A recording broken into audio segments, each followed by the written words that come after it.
Hello, hi, नमस्ते, welcome to my channel divine twin flames 1111। कैसे हो आप सब? होप आप सब अच्छे होंगे, स्वस्थ होंगे और अपनी जर्नी पर आगे बढ़ रहे होंगे। आज एक नया टॉपिक लेके आई हूँ, ट्विन फ्लेम जर्नी के कुछ मिथ्स जो आप लोगों को लगता है कि ये सच है, बट एक्चुअल में क्या वो वाक़ई सच है या नहीं, वो चीज़ें यहाँ पे हम डिस्कस करेंगे। तो बात करते हैं कि ट्विन फ्लेम जर्नी में क्या मिथ्स हैं, क्या चीज़ें आपको कही जाती हैं बट एक्चुअल में वो नहीं होती। यहाँ पे सबसे पहले जो होता है हीलिंग।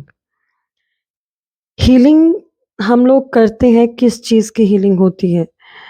पहले तो हीलिंग की क्या ज़रूरत है इस जर्नी में? जब आप खुद पे वर्क नहीं कर पाते, जब आप ऐसी स्टेज में होते हो कि आप अपने माइंड को सही रास्ते पे नहीं ले जा पाते, आपको चीज़ें अपने अकॉर्डिंग दिख रही हैं और तकलीफ़ दे रही हैं, वहाँ पे हीलिंग दी जाती है आपको। हीलिंग किस चीज़ को दी जाती है? आप कॉम्बिनेशन हो माइंड, बॉडी, सोल का, है ना? तो बॉडी आपकी हीलिंग ले सकती है जब वो फिज़िकली डिस्टर्ब हो। सोल को कोई भी हील नहीं कर सकता क्योंकि सोल तो सोल है ना, उसको हीलिंग नहीं दे सकते कोई भी। और हीलिंग दी जाती है आपके माइंड को, सो दैट आपका माइंड जो है ना सही डायरेक्शन में वर्क कर सके, आपको पता लग सके कि चीज़ें कहाँ पे चल रही हैं।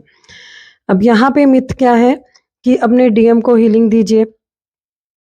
डीएम को हीलिंग कैसे दोगे? जब आपको बोला जा रहा है कि डीएम तो आपके अंदर ही है, बाहर नहीं है। बाहर जो है वो एक इल्यूज़न है और वो आपकी लाइफ में आ जाएगा जब डिवाइन टाइम होगा। बट यहाँ पे मेरा क्वेश्चन यही है कि आप लोग डीएम की हीलिंग करवाते हो, तो वो एक मिथ है कि आप डीएम की हीलिंग करवाओगे तो डीएम हील हो जाएगा। सेकंड चीज़ है कि आपको खुद के माइंड पे वर्क करना होता है, जबकि आप क्या करते हो, एनर्जी वर्क करते हो कि आपके डीएम का कॉल आ जाए, मैसेज आ जाए या वो थर्ड पार्टी को छोड़ के आपके पास आ जाए।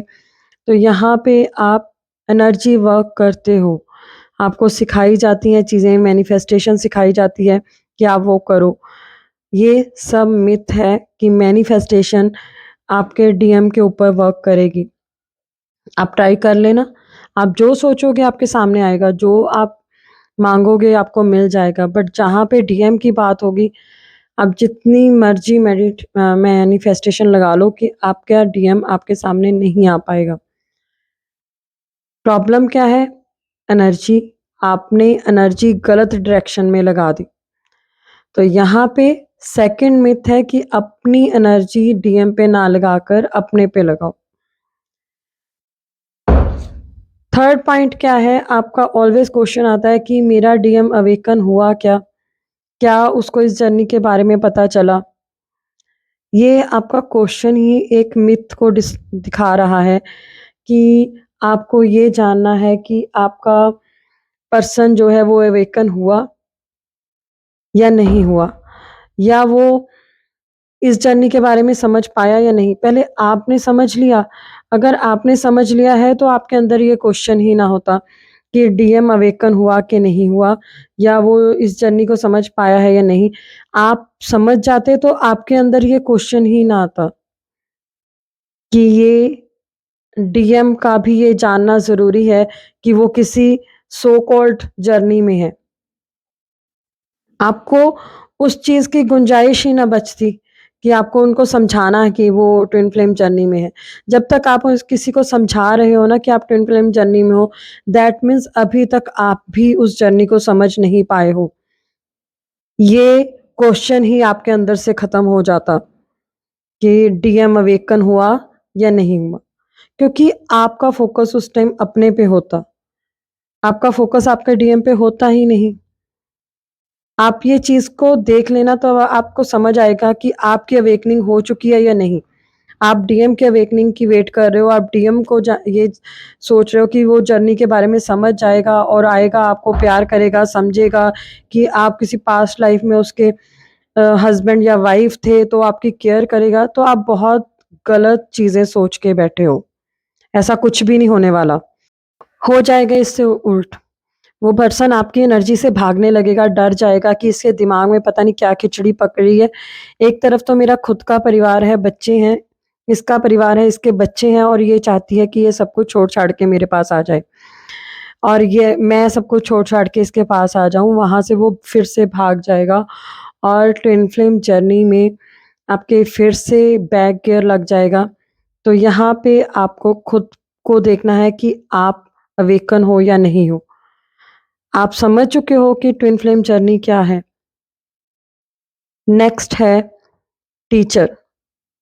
बहुत सारे टीचर्स हैं जो आज ट्विन फ्लेम जर्नी पे काम करा रहे हैं।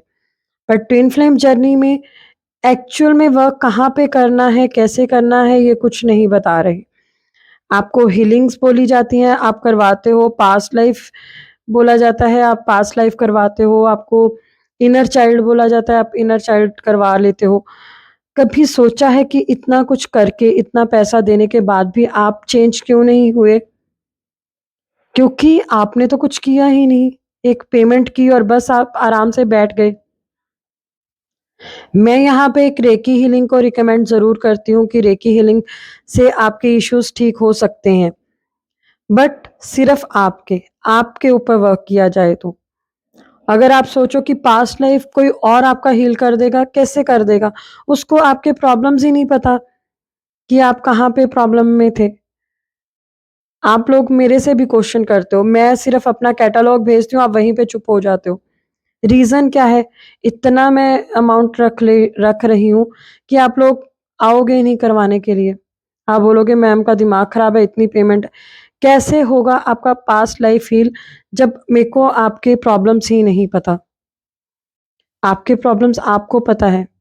तो ये सब मिथ है कि कोई और आपकी जर्नी में आपको हेल्प कर देगा। हाँ, एज़ ए सपोर्ट सिस्टम आप अपने गाइड को अपने साथ रख सकते हो। आप अपने गाइड से पूछ सकते हो कि मुझे आगे क्या करना है लाइफ में, इनर वर्क ले सकते हो, उनसे कॉन्टैक्ट में रह सकते हो कि वो आपको बताएँ। यहाँ पे कुछ आप ऐसे गुरु चुन लेते हो जो आपकी रीडिंग करने के बाद आपका रिप्लाई भी नहीं करते। आपको ये चीज़ें समझनी होंगी कि आपको एक सपोर्ट सिस्टम चाहिए। थोड़ा एक्स्ट्रा पे करना कुछ नहीं होता, बट एक ऐसा मेंटर चुनो जो आपको आपके रियल सेल्फ तक लेके जाए और आपके जो आप बोलते हो ना रियूनियन, वहाँ तक लेके जाए। क्योंकि अभी आपको रियूनियन का मतलब भी नहीं पता। तो होप मेरी ये वीडियो आपके माइंड को थोड़ी क्लैरिटी दे और आपको चीज़ें समझ में आए। God bless you, take care.